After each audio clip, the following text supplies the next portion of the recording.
Well, got almost the whole crew out today. I think Mom might come run grain cart. We got the disc way down there. We would move it, but we're actually moving to that field right away. So wasn't a lot of point. Headers, they're not broken. They're flex headers. They do that. They sag on purpose. You can lock them in so they're nice and rigid. Just the one splice is knocking a tiny bit on that one. Yeah, everything's working really good so far, except somehow we accidentally changed something on the 8230. So we accidentally changed something on the 8230. I think my uncle might have like triple tapped a button or pressed and hold and it reset something. So he had, I don't know, probably 40 acres yesterday that it reset the height, the mapping height for the crop flow detection. And so like once the header's above a certain level, it doesn't, so when you go do your headland, or you're done your headlands, you're turning on your headlands, it stops logging. And when he would go down into float mode, now when it's in float mode, it gives you a different percentage of height.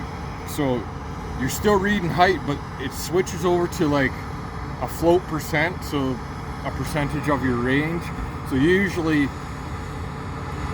the return to height is usually, I don't know, 33-ish, and which is our max height just above our max height for crop logging. So somehow that got reset to like 28, or sorry, no, like 22 or something like that. So when it wouldn't even log when he had the header shaving the ground. So yeah, we think we got that figured out. It's pretty minor. It's our first time using field view for harvest, so we're getting some kinks ironed out on that. Not a big deal. Plus we got to train the old boys on how to use them, which really there's not much to it, so they're catching on pretty good. And yeah, so Dad's just gonna fire up the 8240.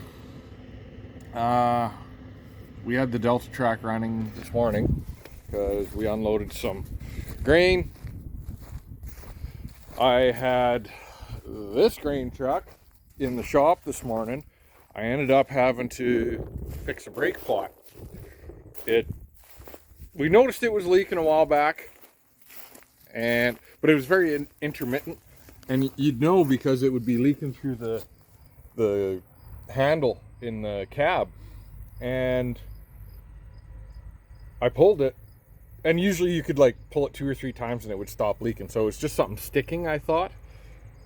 No, I was thinking it was like the release valve internally sticking. I don't know what's inside those. You don't look at them. You can't fix them, and B, if you split them apart, there's a spring in there that's like 1800 psi. There's actually a band on them, and the only way to undo that band is to cut it. And from what I heard, it'll pretty much launch itself into orbit. So you don't touch those. You take the other band off, the one that can be undone, once your brake is caged, and yeah, you just replace it. They're not that expensive. Hard to find right now. Everything seems like everything's hard to find, but needless to say, I kind of owe Eaton a bit of an apology. Eaton Fuller Transmissions. We have the auto shift in this one. Auto or ultra? Whatever one doesn't have the clutch.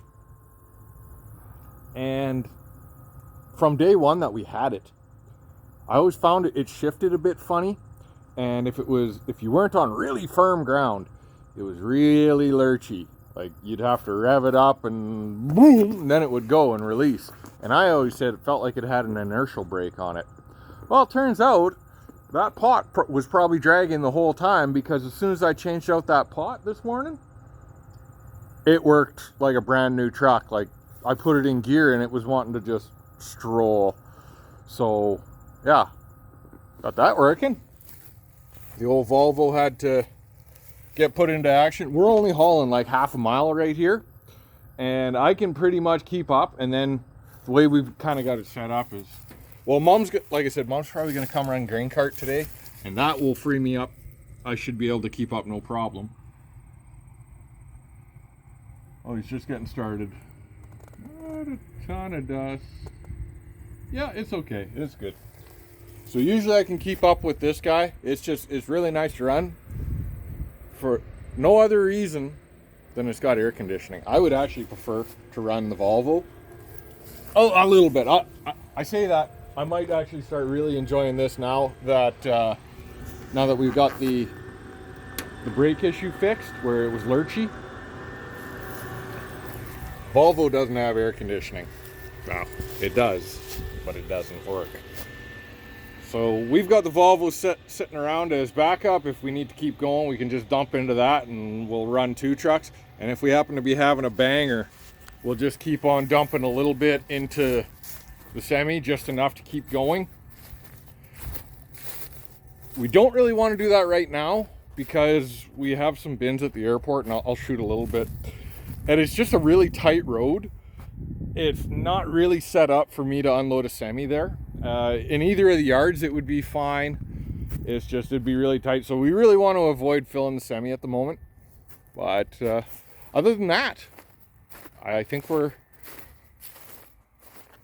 set up for a nice smoker of a day. Ooh, I forgot my lunch.